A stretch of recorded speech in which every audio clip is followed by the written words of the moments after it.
Ce symbole, tu le connais? Le trident de Poséidon, 3 pointes, une arme de Dieu. Mais regarde bien, le Trishoulam de Shiva, 3 pointes, le Vajra de bouddhiste, 3 branches, la Trinité chrétienne, 3 entités, la pyramide d'Égypte, 3 côtés. Même ton cerveau, il a 3 parties, le cortex, le limbique et le reptilien. Pourquoi le chiffre 3 est-il partout? Dans toutes les religions, dans toutes les architectures, dans tous les mythes, dans tous les contes. 3 souhaits, 3 essais, 3 frères, ce n'est pas un hasard, c'est un code. Un code que ton cerveau ne peut pas ignorer.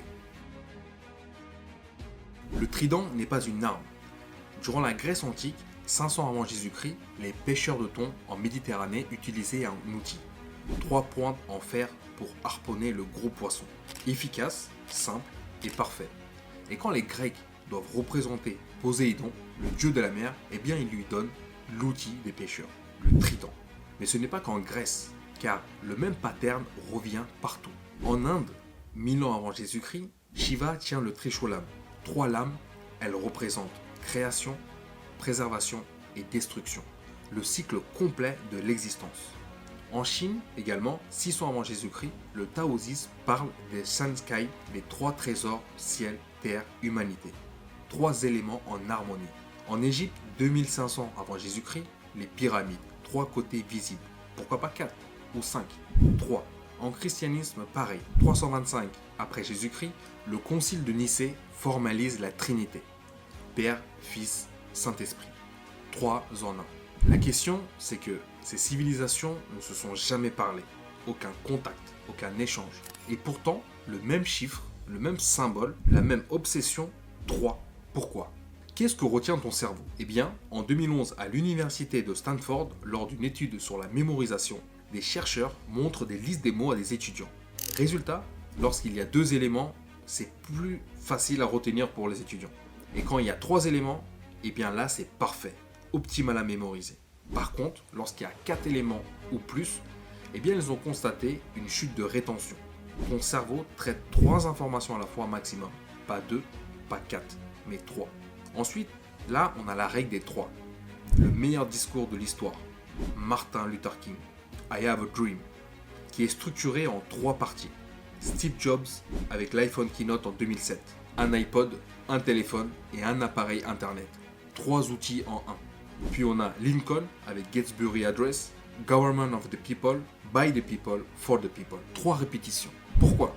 Parce que 3, eh bien ça rentre dans la tête.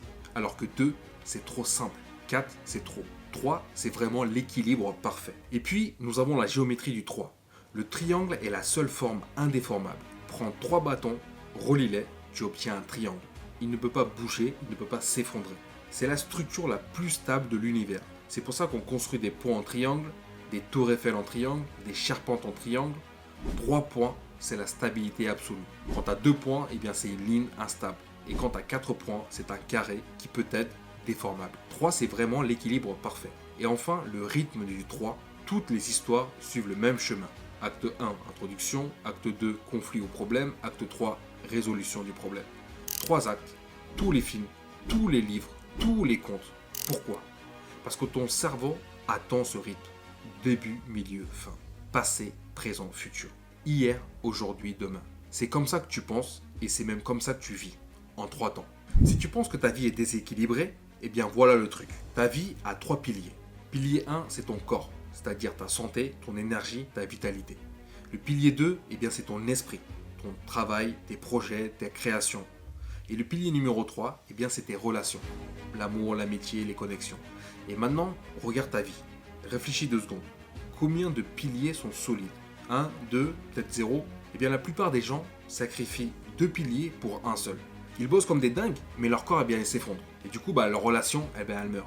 Résultat, la vie s'écroule.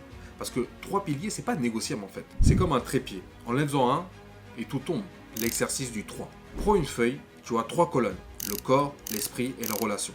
Sous chaque colonne, on va se poser 3 questions. Pour le corps, tu vas te demander déjà, quand est-ce que j'ai fait du sport pour la dernière fois? Est-ce que je dors assez? Et est-ce que je mange comme un roi ou comme un SDF? Pour l'esprit, ce que tu vas te demander, c'est est-ce que je travaille sur un projet qui m'excite? En 2, est-ce que j'apprends quelque chose de nouveau? Et en 3, est-ce que je crée ou est-ce que je consomme? Et enfin pour les relations, quand est-ce que j'ai eu une vraie conversation avec quelqu'un? Est-ce que je donne autant que ce que je reçois? Et 3, est-ce que mes relations me nourrissent ou est-ce qu'elles me vident? Prends le temps et réfléchis honnêtement. Et tu verras quel pilier est cassé.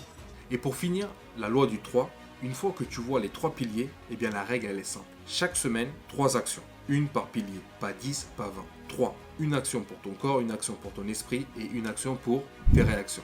Et c'est tout. 3 actions par semaine, voire 3 micro-actions par jour. Et ta vie deviendra stable, comme un triangle, comme un trépied, comme le trident de Poséidon ou le Trishoulam de Shiva. Dernière chose maintenant avant de finir, pourquoi est-ce que les dieux tiennent un trident? Parce qu'en fait le trident, ce n'est pas une arme, c'est un rappel, c'est un symbole de l'équilibre universel. 3 forces, 3 piliers, 3 en 1. Et quand tu tiens ton propre trident, quand tu arrêtes de sacrifier un pilier pour un autre, quand tu construis sur 3 bases solides, eh bien là tu deviens inébranlable. Donc la promesse du 3, les Grecs le disaient, le trident de Poséidon ouvre les mers. Les hindous disaient, le Trishoulam de Shiva détruit l'illusion. Et les chrétiens disaient, la Trinité est l'équilibre parfait. Et moi, ce que je peux te conseiller, c'est que si tu veux avancer, si tu veux construire, si tu veux tenir debout, eh bien arrête de chercher des solutions. Arrête de chercher des solutions qui sont compliquées. Arrête de lire des méthodes à 47 étapes. Prends juste ces 3 piliers, solidifie-les et avance. Corps, esprit, relation. Les 3. Pas 2, 4. 3.